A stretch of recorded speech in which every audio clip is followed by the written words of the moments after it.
Good morning. Welcome to our view. Hope you've had a good week. Today I'm going to talk about something personal that, again, as a publisher of the Rockdale News. And I want to talk about this week, we're celebrating the life of Martin Luther King, Dr. Martin Luther King.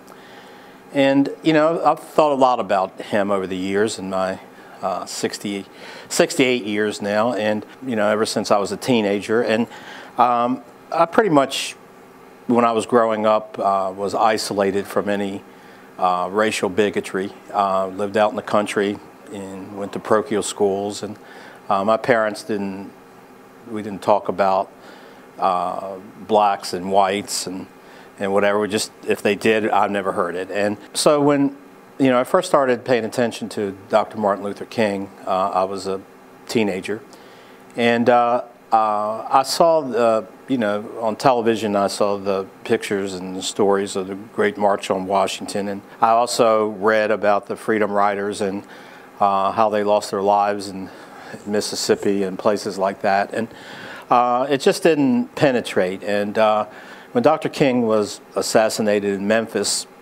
you know, we were still, at least I was, still reeling from President Kennedy's assassination and trying to understand what all that meant. So I felt sorry that Dr. King had been killed in such a vicious way and for apparently no reason, and watched with earnest as they chased down Earl Ray. And, you know, so I didn't think too much about it. But over the years, as I started to pay more attention and I understood a little bit and read and listened to the words of Dr. Martin Luther King, it really started sinking home to me.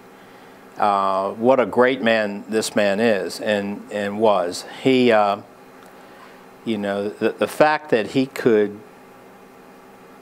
preach nonviolence with all the things that happened to him and people around him just absolutely blew my mind. And this week, you know, and every year that they have a celebration like this, I learn a little bit more. And I understand that, you know, he had a compassion that all men are equal and were created equal, and he had this compassion, and he brought that out in a way that shouldn't offend any practical human being.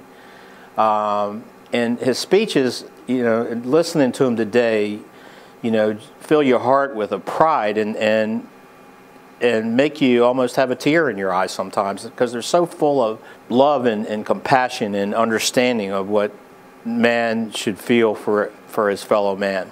You know, it makes me wonder on people like Jesse Jackson and Al Sharpton, who supposedly had picked up Dr. King's mantle and go out and you know, seem to do things for their own personal benefit. I mean, Al Sharpton recently, you know, has not paid his taxes, owes $4 million, and he blames that on racism.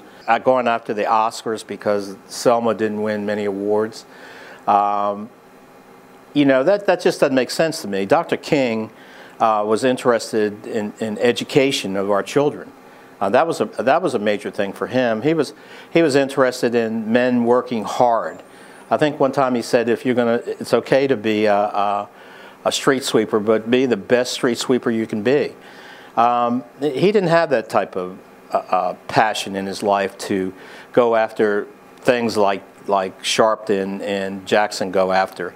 He went after things that were going to help mankind.